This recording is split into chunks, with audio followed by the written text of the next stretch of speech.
This question is from Samarth Barshi, Karnataka. He asked, should a person seeking Krishna abstain from married life or follow a married life? Which one is better? If one marries, then there are chances of having lust. So is it better to stay celibate? Thank you, Guruji. Hare Krishna, Prabhu. Thank you for asking such a very important question. We know that there are four ashrams. So Varnashram, you call it as Varnashram. So Varna is four Varnas are, we know that Chatur Varnyam Maya Srishtam Guna Karma Vibhaga. Krishna already told. We discussed about this many times in the past also in our lectures. So there is Brahmana, Kshatriya, Vaisya, Sudra. Brahmana, Kshatriya, Visam, Sudranam cha Parantapa, Karmani, Pravibhaktani, Swabhava, Prabhavai, Gunagim. So these are four varnas. But four ashrams also are there. The ashrams are Brahmacharya ashram, then Grihastha, Vanaprastha, and Sannyasa. So Brahmacharya ashram is actually before get married. So once married, so get into family life. So that is called Grihastha ashram. So then sannyasa, then vanaprastha, so then sannyasa. Vanaprastha is after when you are finished with family duties, responsibilities, then both husband and wife, they go to temples. So they go to all temples and worship. So that's what is vanaprastha. So then sannyasa means ultimately when it is time to leave this world. So when you get old, so there is no point in sticking with the family. Any a person is going to die. So maybe after a few years, after 10 years, 15 years, when you get very old, this is called retirement.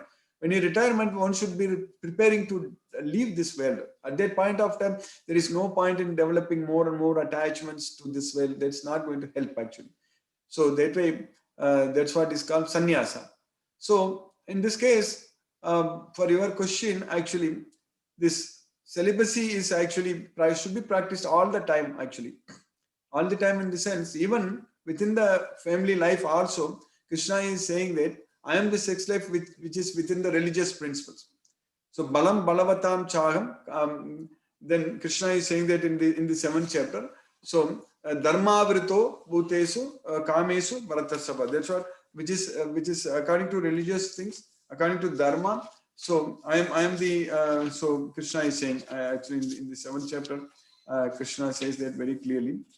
So that way, balam balavatam chagam kamaraga vivarjitam dharma virto bhuteshu kamosmi bharatarshava. So I am the strength of the strong, devoid of passion and desire. I am sex life which is not contrary to religious principles, O Lord of the Bharatas. That's what Krishna is saying.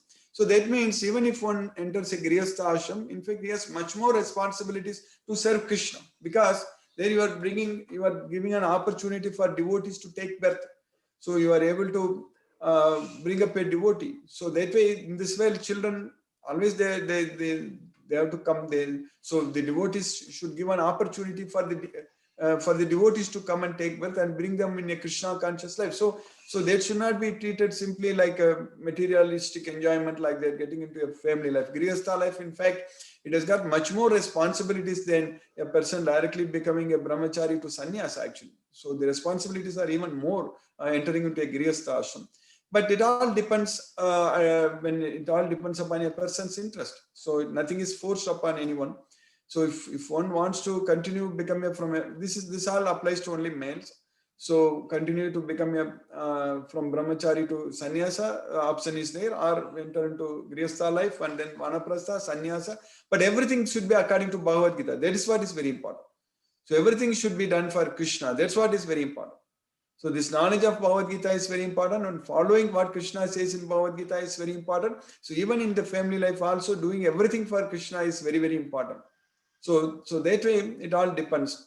But for the woman, for the females, actually there is this ashrama is not there. So they are under the protection of father when they are young children, and then when they protected by husband, then protected by the son. So that's how the system is there, varnashrama system. So that's what is called varnashrama system actually. Hare Krishna. Thank you, Guruji. Hare Krishna.